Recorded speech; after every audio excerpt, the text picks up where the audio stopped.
नमस्कार दोस्तों, आज की इस वीडियो में एमपी हॉस्पिटल असिस्टेंट के लिए जो वैकेंसी आई है उसके सिलेबस में दिया गया सामाजिक विज्ञान जो एक पोर्शन है उस सामाजिक विज्ञान को बहुत डेप्थ में देखेंगे।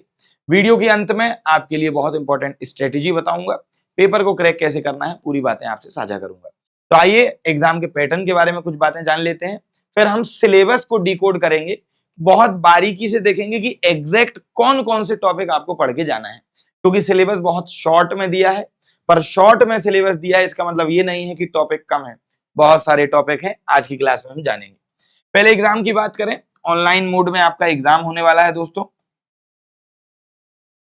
120 मिनट यानी कि 2 घंटे का आपको समय दिया जाएगा, जिसमें 100 प्रश्न आपके सामने होंगे और 5 विषयों से कुल मिला के 100 प्रश्न आपसे पूछे जाएंगे। तो ऐसे कयास लगाए जा रहे हैं कि हर एक विषय से 20 प्रश्न आने चाहिए, क्योंकि साधारण बात है 100 प्रश्न हैं और 5 विषय हैं, तो 20 प्रश्न एक विषय पर बैठता है। यहां पर अगर हम बात करें सामान्य हिंदी, अंग्रेजी, गणित, विज्ञान और भैया सामाजिक विज्ञान आने वाली है। आज की इस वीडियो में मैं आपको सामाजिक विज्ञान को पूरी तरीके से डिकोड करके बताने वाला हूं कि कौन कौन से टॉपिक्स आपको पढ़ने हैं। लेकिन उसके पहले हम एक छोटी सी बात जानेंगे कि एमपी के हर एक एग्जाम में नेगेटिव मार्किंग आ चुकी है। तो मेरे प्यारे छोटे भाई छोटी बहन या मेरे प्यारे भाई प्यारी बहन, आपको नेगेटिव मार्किंग को ध्यान में देकर चलना है। जिसको नहीं पता नेगेटिव मार्किंग क्या होती है, बहुत कम शब्दों में बता देता हूं कि अगर आप 4 प्रश्न गलत कर देते हैं, यानी क्योंकि यहां पर नेगेटिव मार्किंग 1/4 की है, तो इसका मतलब होता है कि अगर आप 4 प्रश्न गलत करते हैं तो जो सही आंसर देके आपने अंक अर्जित किए हैं उनमें से एक प्रश्न का अंक जो होगा वो माइनस कर लिया जाएगा। यानी कि 4 गलत प्रश्न और वहां पे एक सही उत्तर माइनस। ठीक है, उम्मीद है आपको समझ में आ गया होगा। इसके बाद ये सभी विषय आपके लिए एग्जाम में पूछे जाने वाले हैं। और अब डायरेक्ट बिना टाइम वेस्ट करते हुए हम आते हैं हिस्ट्री के टॉपिक्स पर, फिर इसी तरीके से ज्योग्राफी, पॉलिटी और इकोनॉमिक्स को देखेंगे। हिस्ट्री के पूरे सिलेबस को 2 भागों में बांटा गया है। यूरोप का राष्ट्रवाद आपको पढ़ना है और इसके बाद भारत में राष्ट्रवाद आपको पढ़ना है।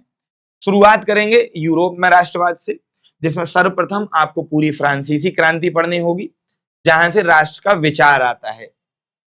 इसके बाद आपको राष्ट्रवाद का निर्माण पढ़ना होगा, जिसमें आपका कुलीन वर्ग, मध्य वर्ग जैसी चीजें आती हैं। साथ ही साथ उदारवादी राष्ट्रवाद को भी आपको गहन बहुत डेप्थ में अध्ययन करना होगा। थोड़ा हम आगे बढ़ेंगे, भैया क्रांतियों का युग आपको पढ़ना होगा, क्योंकि आप राष्ट्रवाद पढ़ रहे हैं और कहीं ना कहीं राष्ट्रवाद और क्रांति के युगों में आपस में तालमेल बैठता है। यहाँ पर 1830 से 48 के दौर में जो भी क्रांतियां हुई हैं वो आपको पढ़नी होगी। साथ ही साथ यहाँ आपको औद्योगिक क्रांति भी पढ़नी होगी। आगे बढ़ेंगे, इसके बाद भैया जर्मनी और इटली का एकीकरण आप पढ़ेंगे, जिससे आपको बहुत सारी बातें पता लगेंगी। और आपने एक नाम जरूर सुना होगा हिटलर का, तो कहीं ना कहीं जब जर्मनी की चर्चा होती है तो हिटलर का नाम आ ही जाता है। हिटलर की पर्सनालिटी के बारे में आप चीजें पढ़ेंगे। इसके बाद भैया साम्राज्यवाद, जिसमें आप राष्ट्रवाद की कल्पना को पढ़ेंगे, यानी कि राष्ट्र की कल्पना को पढ़ेंगे। उसके बाद साम्राज्यवाद का उदय पढ़ेंगे और इस प्रकार से आप यूरोप के पूरे राष्ट्रवाद को कंप्लीट करते हुए आगे बढ़ेंगे। फिर हम आगे बढ़ते हैं भारत के राष्ट्रवाद पर। भैया यहाँ पर सबसे पहले आप प्रथम विश्व युद्ध को पढ़ेंगे और किस प्रकार से भारतीयों ने प्रथम विश्व युद्ध में अंग्रेजों की सहायता की, उसको आप आकलन लगाते हुए पढ़ते चलेंगे। फिर यहाँ पर खिलाफत आंदोलन आपको पढ़ना होगा, असहयोग आंदोलन और कुछ अन्य आंदोलन भी हैं जिनको आप पढ़ेंगे। इसके बाद अगर हम बात करें तो कई ऐसे आंदोलन हैं जो छोटे छोटे शहरों में हुए, यानी कि जो प्रमुख आंदोलन देश में चल रहे थे उन्हीं में काफी सारी छोटी छोटी शाखाएं हैं जिनको आप पढ़ेंगे, जो कई शहरों में हुए, ग्रामीण इलाकों में हुए और साथ ही साथ कई ऐसे विद्रोह हैं जो आदिवासी भाइयों ने किए हैं। तो आपको उन विद्रोहों को बहुत गहराई से यहाँ पर पढ़ना होगा। दोस्त 1200 पद हैं, बहुत सारे लोग वैकेंसी डालेंगे, बिल्कुल इस बहकावे में मत आना कि 10th बेस क्वेश्चन पूछने का वादा एग्जामिनर ने किया है तो वो आपसे सरल प्रश्न पूछेगा। बहुत अच्छे लेवल के प्रश्न यहाँ पर देखने को मिल सकते हैं। इसके बाद अगर हम बात करें, क्योंकि देखो कंपटीशन देखकर भी प्रश्न पत्र बनाया जाता है, तो 1200 पदों पर कितने फॉर्म भरे जाएंगे उसका आप अनुमान लगाइए एक बार। सविनय अवज्ञा आंदोलन आपको पढ़ना होगा। यहाँ पर दांडी मार्च, जो इसको हम नमक मार्च के नाम से भी जानते हैं, उसको डेप्थ में आप पढ़ेंगे। इसके बाद भैया आपको पढ़ना होगा कि सामूहिक अपनेपन का भाव क्या होता है, जिसमें बहुत सारी लोक कथाएं और सांस्कृतिक प्रक्रियाएं हैं, ये आप पढ़ेंगे। यहाँ पर जब आप चित्र के बारे में यहाँ पर लिखा देख रहे हैं तो उसमें आप देखेंगे कि हमारे भारत को भारत माता का चित्रण के रूप में, या अपन बोले भारत माता के रूप में सबसे पहले किसने कल्पना की थी। बहुत सारी आप बातें पढ़ेंगे, कैसे भारत माता के चित्र को राष्ट्रवाद से जोड़ा गया, बहुत सारी चीजें आपको पढ़नी होती हैं।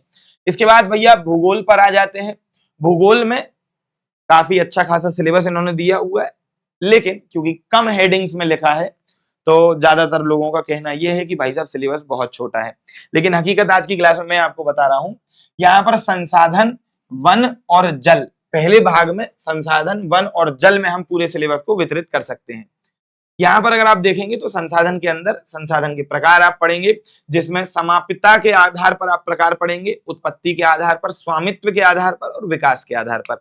नियोजन भी आपको पढ़ना होगा कि सरकार ने और कौन से नियम कानून होते हैं।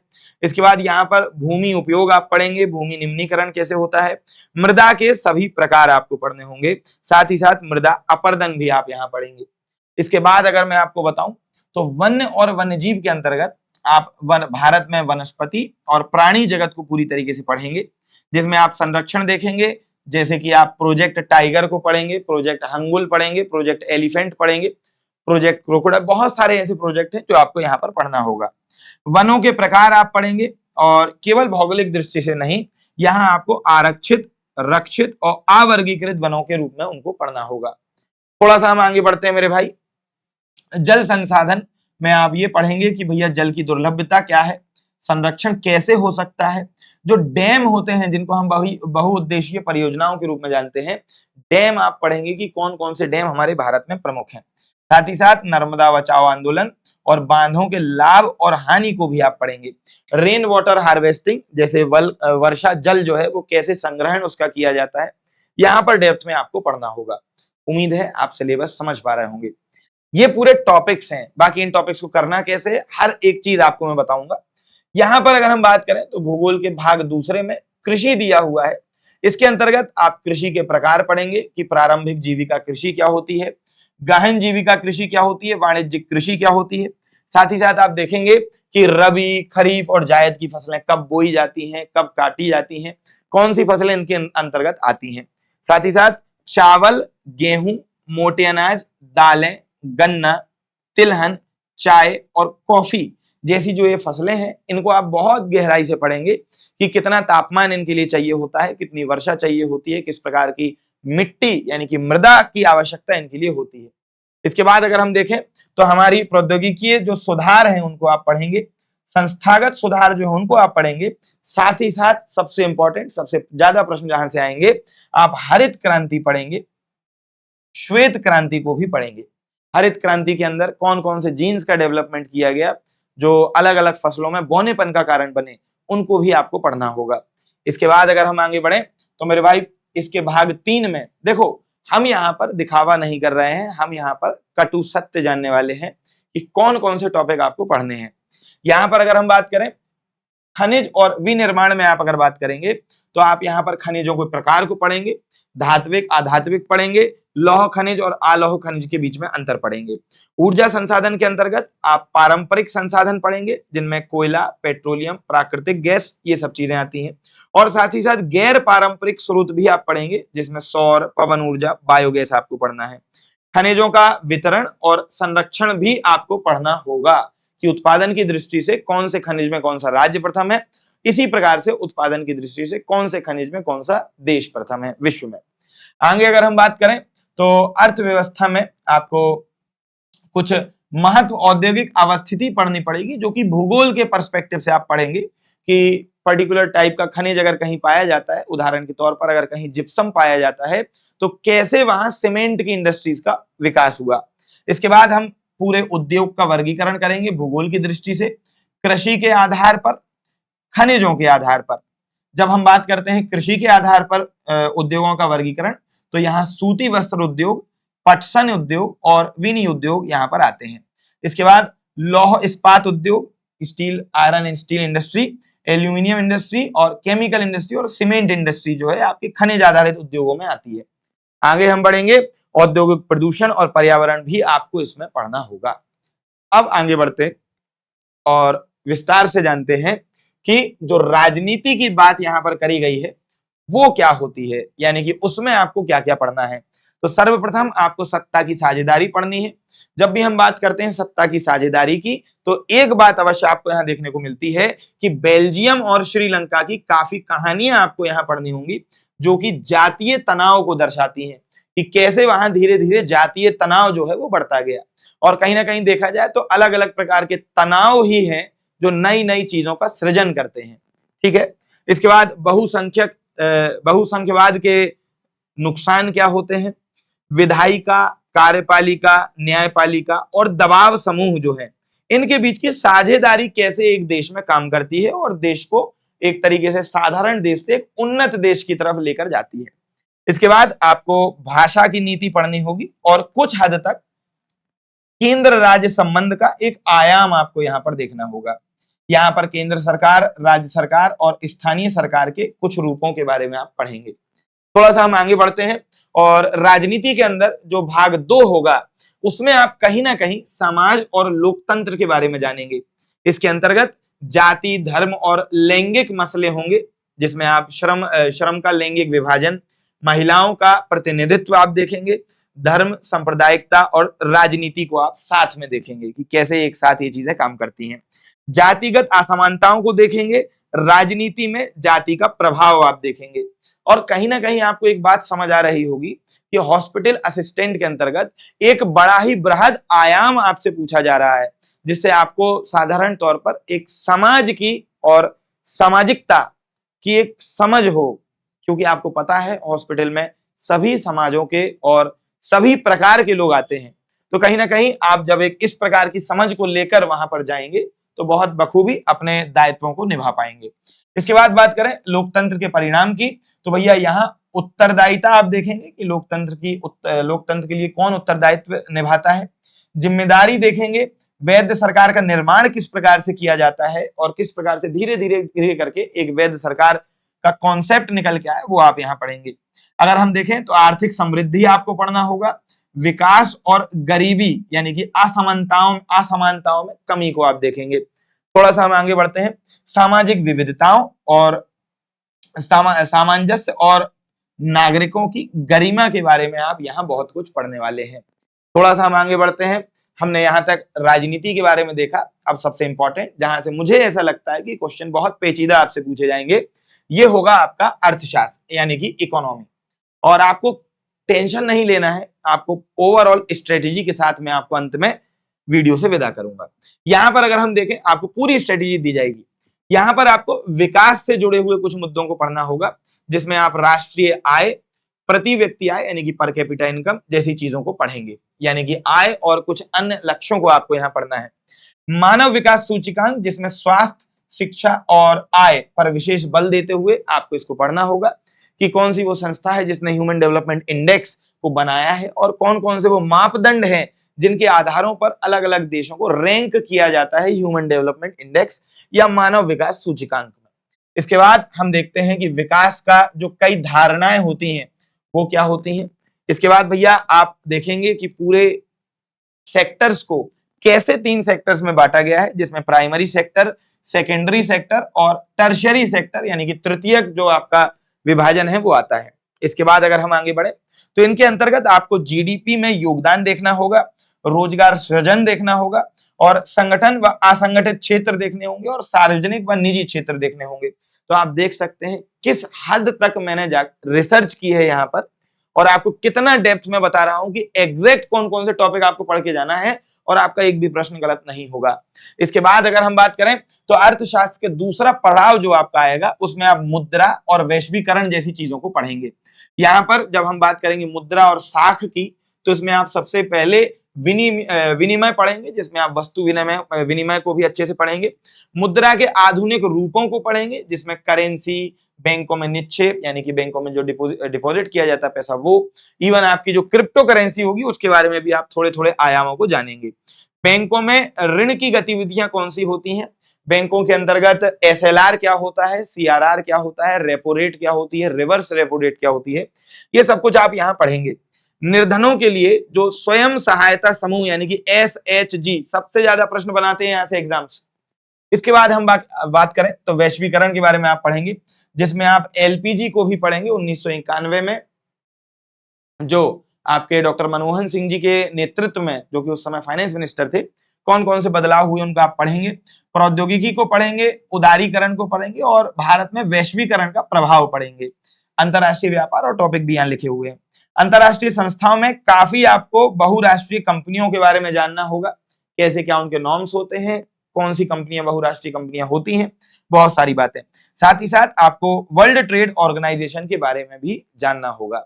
और दोस्त यहाँ पर मैंने आपको बहुत सारी बातें बताई हैं। अब हम बात कर लेते हैं रणनीति पर, जो कि मुझे लगता है इस पूरी वीडियो का एक बहुत महत्वपूर्ण पहलू होने वाला है। यहाँ पर आपको एक बात याद रखना है कि जो मैंने टॉपिक बताए हैं, इनमें इन टॉपिकों का आधार आपको 10th रखना है, और वो भी NCERT। तो याद रखना 10th NCERT से आपका पूरा कवर हो जाएगा। साथ ही साथ अगर हम बात करें नेगेटिव मार्किंग को ध्यान में रखकर आपको पूरी चीजें पढ़नी है। जब आपके कॉन्सेप्ट की, कोई देखो इन चीजों को रटने वाला सिलेबस नहीं है, जानने वाला सिलेबस है, समझने वाला सिलेबस है, डेप्थ में गहराई से अंडरस्टैंडिंग डेवलपमेंट करने वाला सिलेबस है। तो यहाँ पर आपको क्या करना होगा मेरे भाई, नेगेटिव मार्किंग को विशेष ध्यान रखना होगा, और थ्योरी और फैक्ट यानी कि जो आपके कहानियां होती हैं वो, और जो तथ्य होते हैं वो, उनका एक सामंजस्य बना के आपको आगे बढ़ना होगा। और सभी 4 विषयों पर विशेष महत्व आप देंगे। और यहाँ पर आपके लिए एक छोटा सा सरप्राइज होगा कि दोस्त, अगर तुम इसकी तैयारी खुद नहीं कर सकते हो तो इसकी तैयारी मैं तुम्हें करवाऊंगा, और सामाजिक विज्ञान का पूरा कोर्स आपके लिए लॉन्च कर रहा हूं इसी वीडियो के माध्यम से, जिसमें जो जो टॉपिक मैंने इस वीडियो में आपको बताए हैं, गहराई से वो टॉपिक आपको प्रोवाइड करवाए जाएंगे। और आप अभी बैच पर हमारे ऐप पर जा सकते हैं और इस बैच को परचेज कर सकते हैं। यहाँ पर इस बैच की कुछ खासियत मैं आपको बताने जा रहा हूं। ये batch live plus recorded mode में होगा, और लगभग आधा सिलेबस आपको अभी इसी वक्त रिकॉर्डेड मोड में इस ऐप पर, इस बैच के अंदर मिल जाएगा, जिससे आप अपनी गति के अनुसार पढ़ पाएंगे। क्योंकि आपको पता होगा 24 जून दूर नहीं है, पलक झपकते आप 24 जून में पहुंच जाएंगे। क्योंकि जब 2026 चालू हुआ था उसके बाद हम बहुत जल्दी मई में आ चुके हैं, तो जून में जाने में टाइम नहीं लगने वाला है।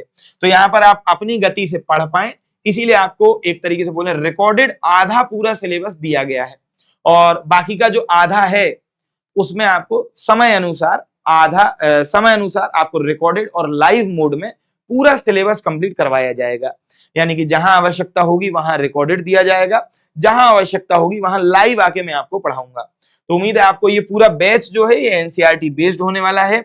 अल्ट्रा नोट्स जो होंगे ये इसमें प्रोवाइड होंगे, जो कि व्हाइट बैकग्राउंड में प्रिंटेबल फॉर्मेट में होंगे। क्योंकि आपको पता है अगर आप अभी वर्तमान में लिखने में व्यस्त हो गए तो शायद दोस्त तुम गलती कर रहे हो, क्योंकि अब याद करने का समय है। प्रॉपर हैंड रिटन व्यवस्थित बने बनाए नोट्स आपको मिलेंगे, जिनसे डायरेक्ट आपको याद करना चालू करना है। पूरा बैच NCERT बेस्ड होगा, एग्जाम डिमांडेड कंटेंट आपको दिया जाएगा। और अगर मैं आपको बताऊं तो ज्योग्राफी और इकोनॉमिक्स यानी कि 2 सब्जेक्ट आपको प्रॉपर आज से ही रिकॉर्डेड फॉर्म में दे दिए जाएंगे, जिनको तुम पढ़ना चालू कर सकते हो। और अगर मैं आपको बताऊं तो इसका जो प्राइस है वो 149 आपको पड़ेगा। आप चाहें, अगर आपको मुझ पर विश्वास हो और अगर आप मेरे साथ जुड़कर इस एग्जाम की तैयारी करना चाहते हैं तो आपका स्वागत है, आप इस बैच से जुड़ सकते हैं। इसके बाद अगर मैं आपको बताऊं तो आप इस क्लास की PDF को डाउनलोड अगर करना चाहते हैं तो आप हमारे ऐप को डाउनलोड करिए, यशखरी GS ऐप। डिस्क्रिप्शन में उसका लिंक दिया हुआ है, कमेंट में भी मैं उसका लिंक आपको प्रोवाइड करवा दूंगा। जब आप जाएंगे तो आपको इस प्रकार से इंटरफेस दिखेगा। आप इस पर क्लिक करेंगे तो आप हॉस्पिटल असिस्टेंट के बैच में पहुंच जाएंगे, जहां से आप डायरेक्ट उसको परचेज कर पाएंगे। और अगर आप इस स्क्रीन पे आएंगे और इस PDF को डाउनलोड करना चाहते हैं सिलेबस वाली सामाजिक विज्ञान के, तो होम स्क्रीन पे जाने के बाद हल्का सा स्क्रॉल करेंगे तो जैसे ही आप ऊपर सरकाएंगे तो आपको YouTube PDF का सेक्शन दिखेगा। इस पर क्लिक करेंगे, जैसे ही इस पर आप क्लिक करेंगे तो आपको इस प्रकार से स्क्रीन दिखेगी। यहाँ MP-TET वर्ग 2 सिलेबस के नीचे इसी प्रकार से आपको एक ब्लॉक बना दिखेगा हॉस्पिटल असिस्टेंट का, वहां क्लिक करेंगे, PDF आपके सामने आएगी, उसको आप बहुत आराम से डाउनलोड कर पाएंगे। उम्मीद है दोस्तों आपको यहाँ पर पूरी बात समझ में आ गई होगी, और मैं पूरा सिलेबस आपको बहुत गहराई से बताने में एक तरीके से बोले सफल रहा होऊंगा। और अब आपसे मिलेंगे इस बैच में, और बाकी YouTube पर इसकी डेमो क्लासेस भी मैं चालू करने वाला हूं। तो सभी को जय श्री राम, सभी को धन्यवाद। मिलते हैं नेक्स्ट इसी प्रकार की किसी वीडियो में। धन्यवाद।